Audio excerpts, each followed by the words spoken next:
Baiklah Ustadz, kita ke berita selanjutnya masih dari informasi kriminal, datang dari sepasang suami istri yang nekat mencuri sebuah tas yang berisi ponsel di salah satu restoran daerah Depok, Jawa Barat.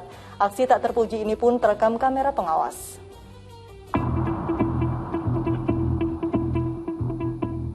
Dari rekaman CCTV, tampak seorang pria seperti mengamankan situasi demi melancarkan aksi tak terpujinya. Hanya dalam hitungan menit, pria berjaket hitam ini dengan gesitnya mengambil sebuah tas berisi ponsel di sebuah rumah makan. Menariknya, aksinya juga didukung oleh sang istri yang menunggunya di atas motor persis di depan rumah makan. Krisna Bayu selaku karyawan rumah makan menuturkan kejadian pada siang hari tersebut memang dalam kondisi sepi dan hanya dijaga oleh seorang pegawai. Setelah melihat hasil rekaman CCTV, dirinya juga mengaku merasa tak asing dengan pasutri tersebut. Ciri-cirinya nggak asing sih mas, kayak pernah kesini atau pernah ngeliat gitu. Nah, setelah dia ngambil ini katanya sempat masuk ke area mes ya mas, itu seperti mas? Oh iya, sebelum dia ngambil ini, dia pertama kayak mau mesen dulu, dia mau mesen terus ke arah belakang mungkin ngecek karena posisi saya lagi ada di mes, terus mungkin karena dia dengar suara makanya dia keluar lagi. Usai melancarkan aksinya, pelaku pun melarikan diri ke arah Jalan Arif Rahman Hakim. Kasus ini kini telah ditangani oleh Polsek Beji, Kota Depok, Jawa Barat. Nahyudi melaporkan dari Depok, Jawa Barat. Ya, astagfirullahaladzim, suami istri berkomplot mencuri di sebuah restoran di Kota Depok, Jawa Barat. Ustadz, bagaimana tanggapan Ustadz di mana seorang suami bukannya menjadi contoh yang baik, malah mengajarkan istrinya mencuri. Jadi ini pasutri kompaknya berbuat jahat ini Ustadz. Ya, perbuatan yang tidak terpuji ya, dipertontonkan oleh pasutri, pasangan suami istri yang baru saja kita lihat tadi ya. Dan ini termasuk dalam wa ta'awanu 'alal birri wa la ta'awanu 'alal itsmi wal 'udwan. Jadi Al-Qur'an itu melarang kita untuk bekerja sama dalam perbuatan dosa dan permusuhan. Yang diperintahkan itu adalah ta'awun 'alal birri wa taqwa. Dalam hal kebaikan, ketakwaan itu harus kita bekerja sama. Nah, jangan bekerja sama dalam hal perbuatan dosa, dalam hal permusuhan ya. Ini termasuk ta'awun 'alal itsmi wal 'udwan.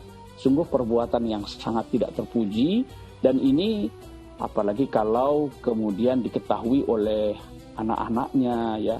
Ini kan memberikan contoh yang tidak baik ya kepada anak-anaknya, kepada warga masyarakat ya. Dan itu akan menjadi semacam sunnah sayyi'ah, tradisi buruk ya, yang kalau itu nanti diikuti oleh anak-anaknya, perilaku semacam ini, itu dosanya dosa jariah. Bukan hanya sedekah jariah, pahala jariah, amal jariah, tapi ada dosa jariah.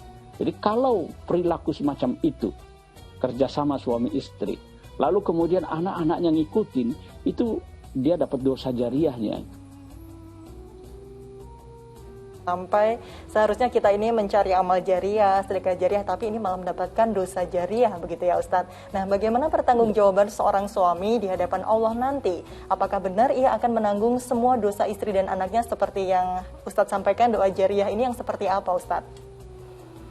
Ya, seorang suami itu adalah orang yang paling bertanggung jawab dalam rumah tangga. Bertanggung jawab dalam hal apa?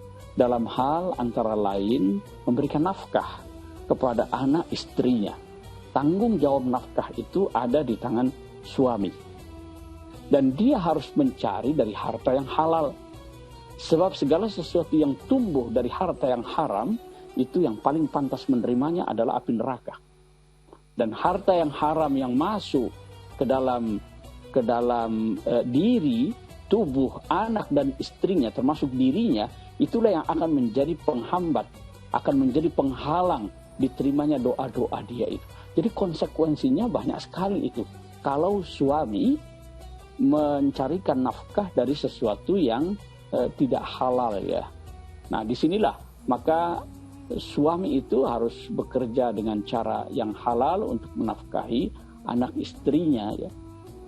Ya, nauzubillah min dzalik, jangan sampai doa-doa kita yang kita mohonkan kepada Allah Subhanahu wa taala menjadi penghalang hanya karena ada uang yang haram atau mendapatkan penghasilan dari yang haram masuk ke tubuh kita. Nauzubillah min dzalik. Baik, terima kasih banyak Ustadz Mukhlis Hanafi. Tausiah tadi sekaligus menutup perjumpaan kita di segmen 2 ini. Alhamdulillah atas waktu dan tausiah yang diberikan untuk seluruh pemirsa Acowa TV. Sehat selalu Ustadz. Terima kasih. Assalamualaikum. Waalaikumsalam warahmatullahi wabarakatuh.